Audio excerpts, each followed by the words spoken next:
Hello friends, आपका स्वागत है मेरे YouTube channel DC online biology में।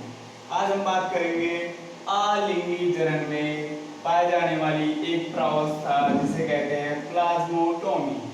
आज हम प्लाज्मोटोमी के बारे में बात करेंगे। उससे पहले कुछ चीजें हम आपको बता दें। आलिंगी जनन मतलब एसेक्सुअल रिप्रोडक्शन। एसेक्सुअल रिप्रोडक्शन में होता क्या है कि इसमें किसी भी प्रकार की रिप्रोडक्टिव ऑर्गन का इस्तेमाल नहीं होता। ठीक है, अभी हम आलिंगी जनन के अंतर्गत विखंडन का द्विविखंडन, बहुविखंडन ये कर चुके हैं। आज हम प्लाज्मोटोमी के बारे में बात करेंगे। तो आप लोग देखते रहे और आसान भाषा में आपको हम प्लाज्मोटोमी के बारे में बता पाएंगे।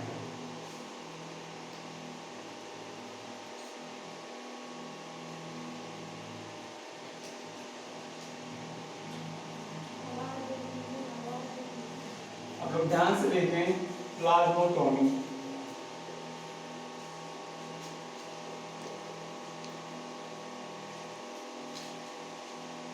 प्लाज्मोटोमी अब देखिए इसमें होता क्या है। एक्चुअली ये बहुकेंद्रीय जीवों में पाए जाने वाली एक प्रावस्था है, एक स्टेज है। और ये कैसे होता है वो हम फोटो के माध्यम से आपको समझाना चाहेंगे। देखना, ये कोई बहुकेंद्रीय सेल है या कोई जीव है, उसमें ढेर सारे केंद्रक विद्यमान है, उपस्थित है। ठीक है, 1 2 3 4 5 6 7 8 9 10 11 12 13 14 15 और 16। अगर हम माने कि ये कोई जीव है या कोई सेल है जिसके अंदर ढेर सारे केंद्रक मौजूद हैं और इसीलिए इसको हम बहुकेंद्रीय कोशिका या बहुकेंद्रीय जीव कहते हैं। तो देखना इसमें प्लाज्मोटोमी प्रावस्था कैसे, हिंदी में भी लिखते हैं आपको प्लाज्मोटोमी।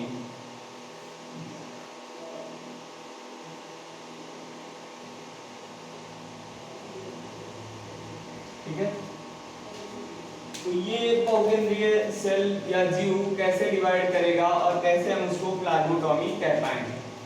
इसमें होता ये है कि इसका साइटोप्लाज्म जो कोशिका द्रव है वो डिवाइड हो जाता है, बढ़ जाता है और दो संतति डॉटर बहुकेंद्रीय कोशिका या जीव में बदल जाता है। देखेंगे कैसे।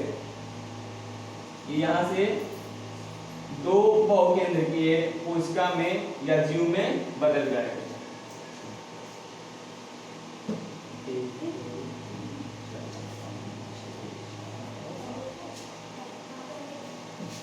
एक दो तीन चार पाँच छः सात और 8। अब आप लोग देखें यहाँ पर 16 केंद्रक थे अंदर, ये भी बहुकेंद्रीय कहलाएगा। और इन दोनों में देखें तो 8 केंद्रक है, ये दोनों भी बहुकेंद्रीय कोशिका या बहुकेंद्रीय जीव कहलाएंगे।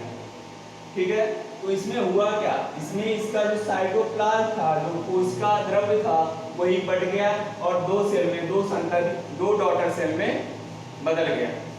ये भी बहुकेंद्रीय ही है क्योंकि इसमें भी ढेर सारे केंद्रक हैं। ठीक, अब देखना इसमें क्या होता है, इसमें केंद्रक विभाजन हो जाता है, कैरियोकाइनेसिस हो जाता है। जो इसका न्यूक्लियस है वो डिवाइड करके अपने नंबर को, अपनी संख्या को मेंटेन कर लेता है।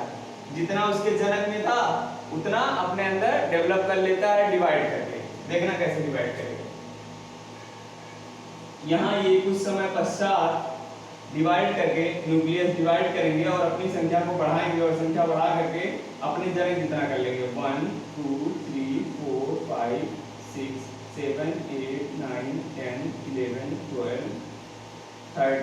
13 14 15 और 16। देखिए 16 उसके जनक सेल में थे और 16 उसने बना लिया। ठीक है, ऐसे इस सेल के साथ भी होगा।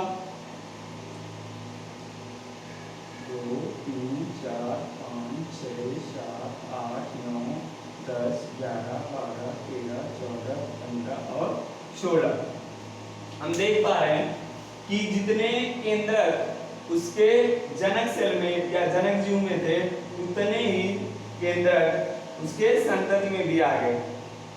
ठीक है, तो ये आलिंगी जनक की तरह है, आलिंगी जनन की तरह है, जिसमें अपने ही जैसी संतान को उत्पत्ति करेगा और अपने ही जैसे कैरेक्टर, अपने ही जैसे आनुवंशिक गुण भी उसमें होंगे।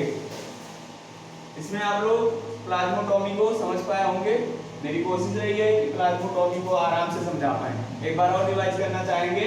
ये बहुकेंद्रीय कोई कोशिका है, ये डिवाइड करेगी और डाटर कोशिका में, संतत कोशिका में बदलेगी और वो भी बहुकेंद्रीय होगा। देखना, बहुकेंद्रीय कोशिका, फिर उसमें कैरियोकाइनेसिस होगा, उसके केंद्र जो होंगे वो आगे चल के डिवाइड करेंगे और अपने जनक जितनी संख्या मेंटेन करेंगे, बनाए रखेंगे। ठीक, और यहाँ पर आप देख पा रहे हो कि एक बहुकेंद्रीय कोशिका से दो बहुकेंद्रीय कोशिका बन पा रही। इस प्रावस्था को, इस प्रक्रिया को, इस प्रोसेस को कहते हैं प्लाज्मोटॉमी। तो फ्रेंड्स, मेरी कोशिश रही कि आपको प्लाज्मोटॉमी प्रावस्था को समझा पाए। आप लोग कमेंट बॉक्स में बताएं कि हम कहाँ तक सफल हो पाए। धन्यवाद।